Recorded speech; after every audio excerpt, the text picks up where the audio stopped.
All right, thank you, team. Let's dive right back into our sports, and quite a momentous day yesterday. We're a month away from the first Springbok match of the season, but this week, of course, the focus was purely on the 2019 Rugby World Cup as the group stage draw took place yesterday morning. Now, South Africa have been pooled in Group B alongside the defending champions New Zealand and, of course, old foes Italy.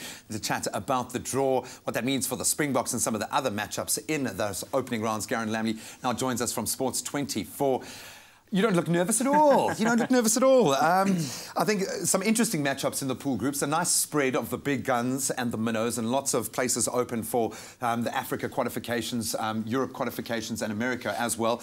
But I think a lot of the talk about the fact that South Africa have been drawn with New Zealand in that pool stage in Group B. I'm not going to call it the group of death, maybe for us, but New Zealand never beaten in the pool stages. Do we need to worry? We can finish second and still progress. What do you make of the draw? Yeah, as you say, a very interesting draw, a nice mix across all the groups. There's some obviously a little bit tougher than others. Yeah. On paper, you look at Group B with South Africa and New Zealand. Obviously, you have to remember that 2 teams go through from every group. So it looks like New Zealand, even though it's still 2 years and 4 months to go, if nothing changes, they'll obviously be the #1 favourites to go through from that group. And then it'll come down to the winner, perhaps, of the South Africa-Italy game. I don't think we need to remind anyone what happened the last time Italy and South Africa clashed late last year. So that's going to become a sort of a do-or-die match to progress to the quarterfinals. And then anything can obviously happen after that. It looks like if we do come second, we'll have to play whoever wins the group that has Ireland and Scotland and hosts Japan. Obviously, don't forget about them, because they also beat us at the last World Cup as well. Well, it's crazy to me that no team now is out of that conversation of who we can possibly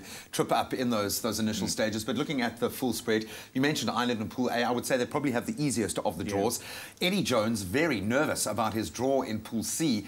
France and Argentina. We know France showing a massive improvement over the last year and a half.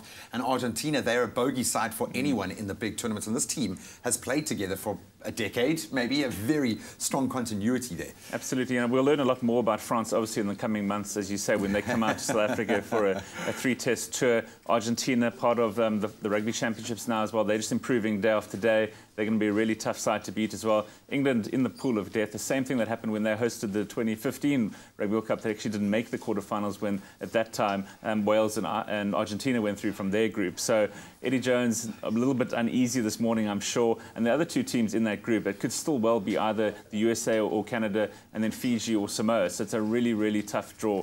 But, you know, you've got to beat everyone to win the title. Nobody's going to hand it to you. Exactly, so certainly, you know, you may as well knock France or Argentina out in the group phase and then go on from there. And then you've got to win 3 straight playoff matches in order to be crowned champions. All of this being said, I think we're going to expect a very new look, a very different Springbok side. And, of course, that preparation, that build-up really does begin now with France.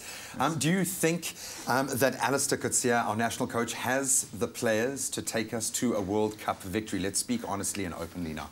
Honestly, a lot will have to change in the next 24 months. I can't see, if you base on Super Rugby form at the moment, that he has the players. He's going to have to either pull some players from overseas that are playing really well for their overseas clubs in both England, France and Japan. But at the moment, if you just look at Super Rugby, it's just the Lions. You know, if you can dress the Lions in Springbok jerseys, I'm not sure how far they'd go in the tournament, but it's going to be really, really tough, because the other teams are flying high. England, obviously, off a really impressive unbeaten streak, 18 matches. Yeah, and their domestic season is also You're right. Yeah. New Zealand are always going to be up there or thereabouts. Australia will certainly improve as well. You know, and they never discount teams like Ireland and Wales as well. They're a formidable outfit. So it's going to be a tough ask. Obviously, Alistair Coetzee, we don't even know if he's going to be the coach in 2019. That's another question as well. Yeah. So a lot of water still has to pass under the bridge in the next 2 years before we even know, a better idea of what's going to happen. Exciting stuff. Well, for now, we will focus on France as they come to South Africa in about a month's time. Garen Lamley, thank you so much for joining us, sir. And enjoy the build-up to what promises to be a fantastic gauge of where the Springbok camp is right now.